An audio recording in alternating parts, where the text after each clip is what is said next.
falando sobre esse ponto aí, eu acho interessante a gente tocar num assunto que eu acho que você tem alguma opinião a falar sobre isso, que é o caso do Vaqueirinho, que ele era um cara que veio da, da, da, da adolescência ali complicada, ele foi preso algumas vezes, eu não sei se ele ficou muito tempo nesses ambientes, mas eu sei que ele foi preso algumas vezes, ficou, não lembro qual foi o lugar que ele ficou, eu tô até me enrolando aqui, mas ele ficou em algum lugar aí, eu não sei se quando de menor, ou Ficou se no CEA. ficou no CEA, né? Sérgio João Pessoa.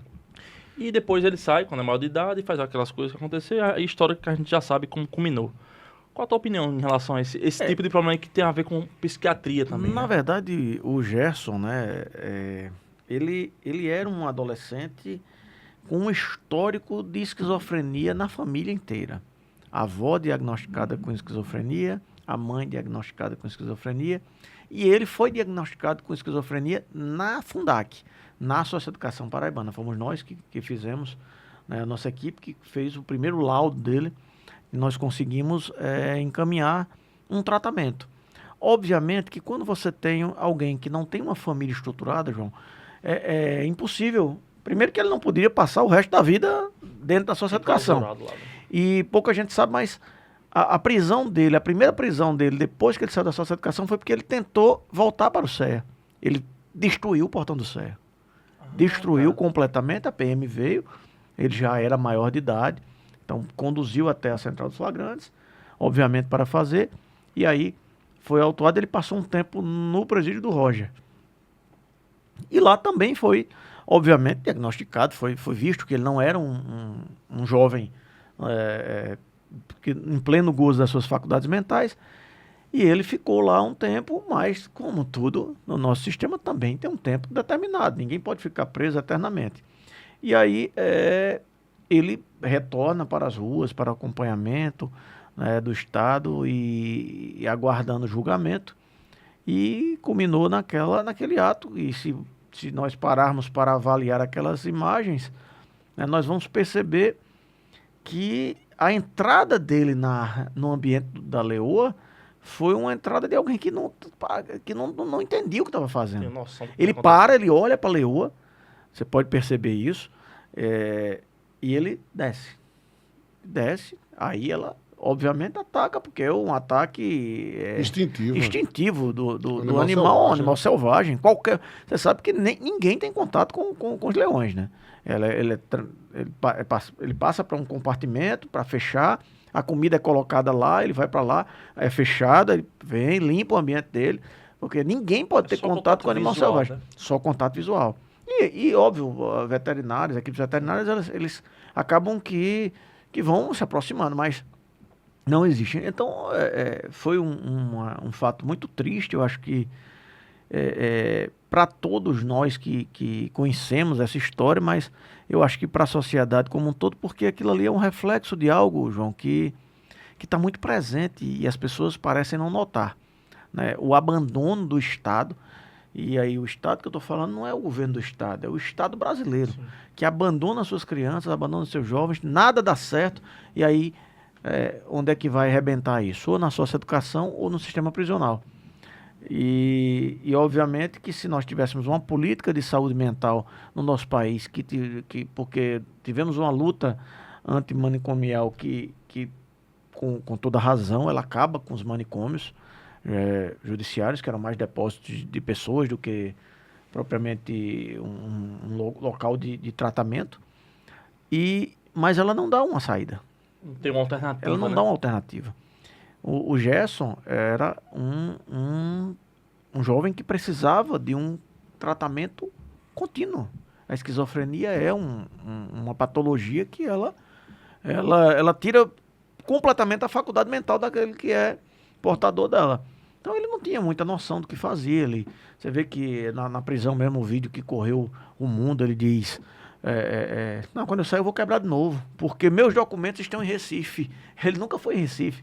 Então nunca teve documento em Recife. É um delírio, né? E aí ele diz: porque eu estou desempregado e eu preciso de um celular e tem que ser um celular bom. Ou seja, ele não Nada a ver com fala nada, né? nada com nada. E infelizmente a ausência de uma política de saúde mental no nosso país, traz isso. E A gente aí... tem algum outro caso de semelhante que está hoje Não, na nossa educação? temos. Inclusive, é bom que se diga, quando nós assumimos a presidência da Fundação em 2022, não existia o serviço de psiquiatria na Fundac. Era uma lacuna que existia. E apesar no nosso Sistema Nacional de Atendimento Socioeducativo, ele prevê que esses atendimentos deveriam se dar na rede pública, nos CAPs, nos serviços públicos de saúde, né? de responsabilidade do município, eu entendi por bem fazer a contratação de um profissional de psiquiatria. Hoje nós temos médico psiquiatra, porque geralmente a drogadição, uma das sequelas, né, que vem do uso contínuo de entorpecentes, para esses adolescentes e jovens que acabam caindo lá, invariavelmente eles fazem uso de algum tipo de droga. É o transtorno mental.